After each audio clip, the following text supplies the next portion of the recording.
Hello and good afternoon to all of you. I, Meenakshi Azad, faculty in Department of Management Sciences, describe you the concept of training and development that is related with your second unit of subject Human Resource Management. First of all, the meaning of training. Training is a systematic process of enhancing the skills, knowledge, and ability of employees to perform their jobs more effectively. It is aimed at improving the current job performance and preparing employees for future roles and responsibilities. Training helps bridge the gap between current performance and desired performance. Say, for example, a sales executive is trained in customer handling and sales technique to improve conversion rates. Now, the second topic is your features of training. The first feature of training is systematic activity. Training is planned and organized, not an random activities. It follows specific steps and objectives. The second feature is skill oriented. It is focuses on developing technical, interpersonal and managerial skills. The third feature is job specific. Training is always designed according to the need of the job, role and the department. The fourth feature of training is continuous process. Training is not a one-time effort but an ongoing process due to changing technologies and work environments. The fifth feature is performance improvement. It helps employees perform their tasks more efficiently and effectively. The sixth one is bridges skill gaps. It is also identifies area of weakness and improve them. The third main topic is importance of training. What is the importance of the training? The first point in this is increases efficiency and productivity. It will provide the training to the employees, and well-trained employees work faster and make fewer mistakes. The second importance is improve quality of work, result in higher quality output and better customer service due to the training. The third one is enhances employee morale. It also employees feel valued and motivated when they are given training opportunities. The fourth importance is reduce accidents and mistakes. Training ensures employees follow safely procedures and use mechanisms properly. The fifth importance of training is prepares for higher roles. Training helps in succession planning and employee development also. The sixth importance is adapts to change. It helps employees adjust to new technologies, system and business environments.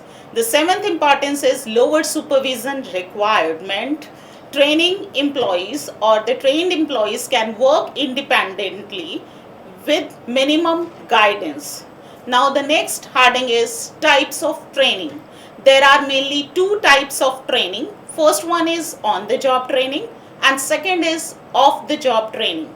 On the job training is that training which is adopted at the workplace while the employee is performing their actual job.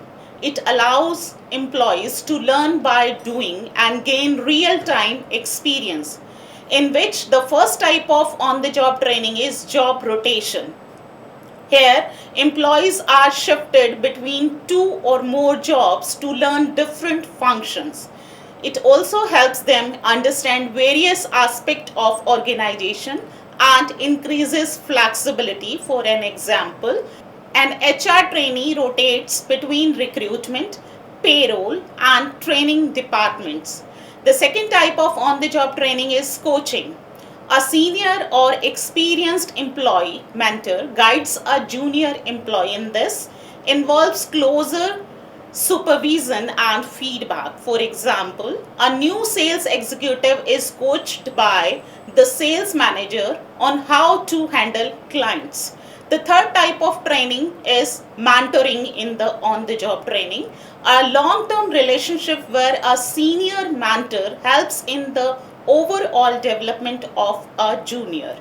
It focuses on career and personal development, not just job tasks. Say, for example, a team leader mentors a new employee to grow within the company.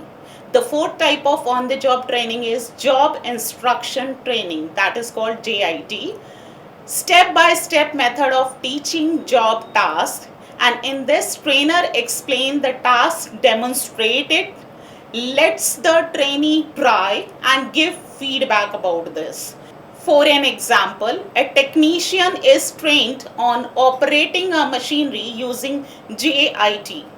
The fifth type of on the job training is apprenticeship training.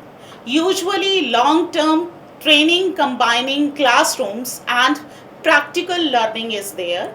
Common is in technical trades like electricians, carpenters, plumbers, etc. Say, for example, an apprenticeship electrician works under a skilled technician for 2-3 years. The sixth type of on the job training is internship training. In this, the short term work experience for the student or freshers are there, offers practical exposure to business environments. Say, for example, a management student does a 2-month internship in the field of HR department. The second type of training is called off the job training. Off the job training takes place away from the actual work environment. It is more theoretical and used for teaching new concepts, skills, and strategy. The first type of the job training is classroom lectures. Trainer delivers information to a group in a classroom setting. The best for theory, procedures, and general awareness in this type of training. For example, a training session on labor laws for HR professional. The second type of the job training is seminar and conferences, in which used for discussion and sharing ideas on specific topic. It also participants can interact, ask questions, and learn from expert in this type of training. Say, for example, a leadership seminar for mid-level managers. The third type of on the job training is called simulation exercises. Replicates real life work scenarios in a controlled environment. In this type of training, it helps in decision making and problem solving under pressure. For example, flight simulator used to train pilots. The fourth type of off-the-job training is role-playing activity, in which participants act out roles in a specific situation. They develop interpersonal and communication skills. Say, for example, employees role play as customers and service agent to improve customer services. The fifth type of off-the-job training is called case studies, in which participants analyze real or hypothetical business problems and suggest solutions about that problem. They encourages analytical thinking and practical applications. Say, for example, a case on employee motivation is given to the management trainee group for discussion. The sixth type of off-the-job training is vestibule training. It conducted in a separate training area that mimic the actual work setting. It allows learning without pressure of real work. Say, for example, machine operators are trained on dummy machines before using the real ones. The next heading is your training process. There are different types of steps in your training process. The first step is training need assessment. It identifies the gap in skills and knowledge, understand who needs training and in what area it is required. The second step is setting training objective, in which clearly defines what the training aims to achieve, and objective should be specific, measurable, and time bound. The third step in this process is designing the training programs, in which develop content, choose training methods, whether you are going to choose lecture, role plays, and case study, and decide on trainers and resources. The fourth step in training process is implementation of training, in which conduct the training sessions as per the plan using suitable methods, online, offline, or hybrid mode. The fifth step is evaluation and feedback, in which assess whether the training met its objective through test, feedback forms, and observation and performance reviews. Now, the conclusion of this concept is training is a vital part of human resource management.